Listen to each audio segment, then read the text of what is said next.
नमस्कार, नील मल्टी इव्हेंटच्या नीलम कट्ट्यावर पुन्हा एकदा आपले सहर्ष स्वागत। आज एका नवीन ट्रेलवर आलो आहे आणि तो ट्रेल संपूर्ण फिरलो आम्ही। साधारणपणे 1.5 तास आम्ही चालत होतो आणि तिथून परत आलो आहे। मग तुमच्याशी संवाद साधणं मला गरजेचं वाटलं।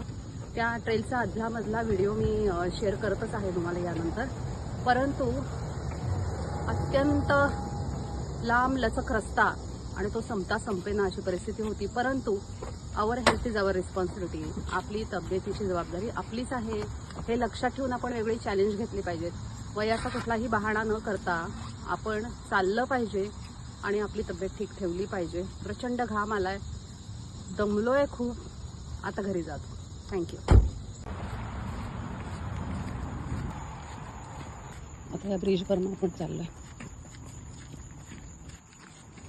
पावसामुळे साठलेलं पाणी, आपल्याला काही झाडं दिसत आहेत। मी तुम्हाला म्हटलं होतं तसं आपल्या वाटेवर पण एक झाड पडलंय आडवं, त्याच्यावरून आपल्याला जायचं आहे। आता झाडाचं आणि त्या उंचीचं काही वाटत नाही, पण त्याच्यामध्ये काही असेल का अशी कायमच मनात धाकधूक येत राहते।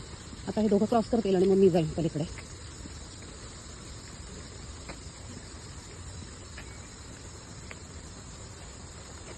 तिला मी आधी नीट निरखून बघितलं की तिथे एखादा रेप्टाईल वगैरे आहे का, आणि मग आम्हाला खून केली। आता आम्ही चाललो,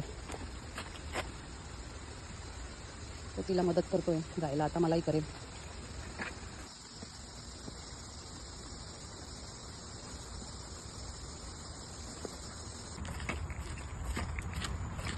आणि सगळ्यात महत्त्वाचं म्हणजे ह्याच रस्त्याने परत यायचं। अजून एक छोटासा ब्रिज लागलाय, तोही क्रॉस करतोय। इथून लेक दिसतोय, म्हणजे कदाचित ही वाट संपते, मग त्यानंतर उलटं परत तिकडे चालून जायचं आपल्याला, एवढंच।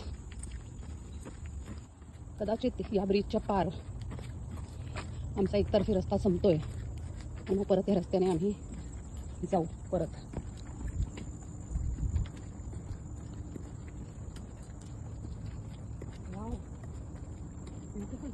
पूर्ण पाणी आला, जबरदस्त। बघताय ना केवढं पाणी आहे या लेकला, असे अनेक लेक आहे तिथे। वाव, इथे मस्त विसाव्याला बेंचेस वगैरे आहेत। पाऊस आला तर थांबायला शेड आहे। आणि आता इथे थोडा वेळ बसतो आणि मग परतीच्या वाटेवर जातो। इथे पाणी पिण्याची पण व्यवस्था केलेली आहे, तुम्ही इथलं पाणी पिऊ शकता। म्हणजे एक ब्रिज आहे आणि खूप अप्रतिम पाणी, इथे लोक फिशिंग पण करतायत। खूप भन्नाट दिसतंय हे दृश्य।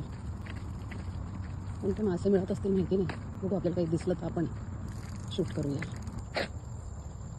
इकडून पण खूप लांब वाट जाते, पण आपण आता युटर्न घेणार आहोत। ही वाट दूर जाते, स्वप्नामधील गाव आहे गाणं आठवतं आहे बघून।